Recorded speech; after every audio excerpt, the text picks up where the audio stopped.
Good day mga ka-repo at good day mga ka-agri. So tanong, saan nga ba ang ating bagong warehouse?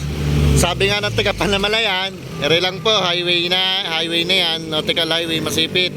Sabi nga ng taga Panamalayan, alay, lampas na nga ni ako din sa building nere. Yan po ang ating warehouse, yung Laurente Digno Building.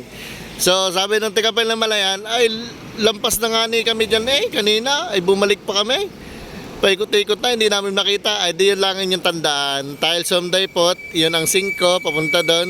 Ang pinakamagandang tandaan nyo, itong shade na Alpaca Paro at kanto ng CBHS. Yan, tapat lang yan. Yung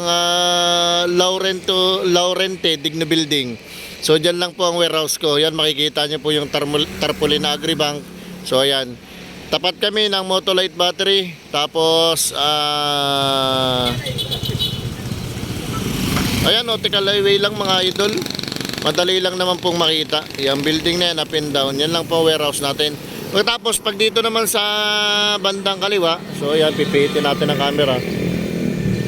So ayan, malapit din siya sa Caltex mga idol, bago magkurbada ng Caltex. Ayan. So sa lahat na nagtatanong nasan yung warehouse natin, ayan lang po. Madaling makita. Yan lang po. Ayan, Laurente Digno Building. So pag paumanhinan nyo po, medyo makalat yung ating harapan dahil meron tayong mga basura na hindi pa nadidispatcha. So ayan. So yan naman po ipagka na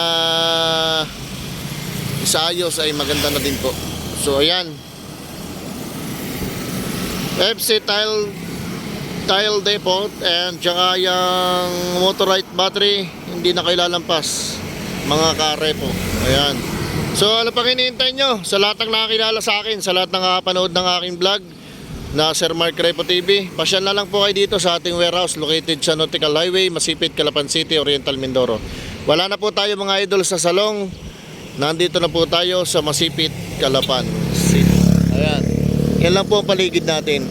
So medyo kulimlim lang dito sa side ko, kaya naisipan ko na rin i-vlog para hindi po kayo maligaw Pagkagaling kang C5, yan yung direction papuntang C5. Yan ang ating warehouse. Ito naman, pagkagaling ka ng bayan, Caltex, at itong Vintage, ayan, tabi ng Motolite battery. Yun lang po, maraming salamat. Ingat po sa biyahe.